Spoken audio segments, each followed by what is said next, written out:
महाराष्ट्रातील जनगणनेसाठी फडणवीस सरकारचा मोठा निर्णय. जिल्हा परिषदातील कर्मचाऱ्यांच्या बदल्यांना स्थगिती. महाराष्ट्रातील जनगणनेसाठी फडणवीस सरकारने एक महत्त्वाचा निर्णय घेतलाय. राज्यातील सर्व जिल्हा परिषदातील गट क आणि ड कर्मचाऱ्यांच्या बदल्यांना स्थगिती देण्यात आली आहे.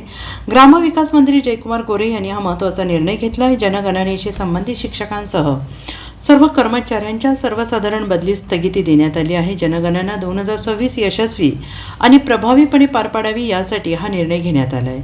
जनगणनेसाठी आवश्यक मनुष्यबळ स्थिर राहणार आहे. माहिती संकलन, नोंदणी आणि पडताळणी प्रक्रिया अधिक अचूक, पारदर्शक आणि वेळेत पूर्ण होण्यास मदत होणार आहे. दरमहा महाराष्ट्रात 2026-27 ची जनगणना डिजिटल पद्धतीने होणार आहे. पहिला टप्पा 16 मे ते 14 जून 2026 या कालावधीत घरांची यादी आणि मोजणीसाठी राबवला जाणार आहे. 1 मे ते 15 मे 2026 दरम्यान स्वगणना ऑनलाईन उपलब्ध असेल आणि ही 15 वर्षानंतर होणारी प्रक्रिया असून यात घराची स्थिती, पाणी, वीज आणि मालमत्तेची माहिती घेतली जाणार आहे.